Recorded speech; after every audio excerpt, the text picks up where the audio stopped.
தமிழ்நாடு அரசின் அலட்சியத்தால் மேலும் ஒருவர் உயிரிழந்துள்ளதாக அறப்போர் இயக்கம் குற்றம் சாட்டியுள்ளது. இதுகுறித்து வெளியிடப்பட்ட அறிக்கையில் அரசின் அலட்சியத்தால் இன்னும் எத்தனை உயிர்கள் போக வேண்டும் எனவும் கேட்டுள்ளது. கண்ணகி நகர், எழில் நகர், பெரும்பாக்கம் போன்ற பகுதிகளில் மின்சார கேபிள்கள் அபாயகரமாக பல இடங்களில் உள்ளதாக ஏற்கனவே புகார் அளித்தும் நடவடிக்கை இல்லை என்று குற்றம் சாட்டியுள்ளது. சமூக நீதி வெறும் பேச்சில் இருந்தால் பத்தாது என்றும் செயலில் சிறிதாவது இருக்க வேண்டும் என்றும் இந்த அலட்சியத்திற்கு காரணமான மின்வாரிய அதிகாரிகள் மற்றும் தமிழ்நாடு நகர்ப்புற வாழ்விட மேம்பாட்டு வாரிய அதிகாரிகள் மீது உடனடியாக நடவடிக்கை எடுக்க வேண்டும் என்றும் வலியுறுத்தப்பட்டது.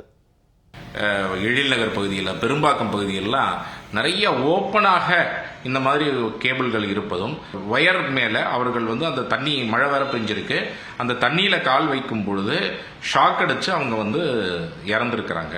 நம்மளுடைய தமிழ்நாடு அரசு மின்சார வாரியத்துடைய ஒரு அலட்சியத்தினால தான் இந்த மாதிரி நடந்திருக்கு.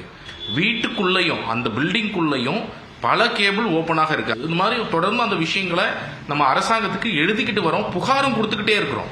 அப்படி இருந்தும் கூட அரசு இன்று வரை அதன் மீது எந்த விதமான ஒரு பெரிய நடவடிக்கையும் எடுக்கவில்லை.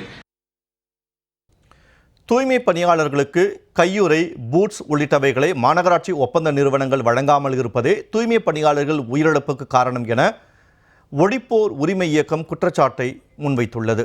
உயிரிழந்த தூய்மை பணியாளர் வரலட்சுமியின் குடும்பத்தில் ஒருவருக்கு அரசு வேலையும் 1 கோடி ரூபாய் இழப்பீடும் வழங்க வேண்டும் என்றும் வலியுறுத்தியது. கண்ணகி நகரை சேர்ந்த வரலட்சுமி தூய்மை பணியாளர் இன்று காலை மின்சாரம் தாக்கி ஸ்பாட்டில் உயிரிழந்திருக்கிறாங்க. மாநகராட்சியின் ஒப்பந்ததாரனுடைய குற்றமற்ற அலட்சியத்தால் இந்த விபத்து நடந்திருக்குது.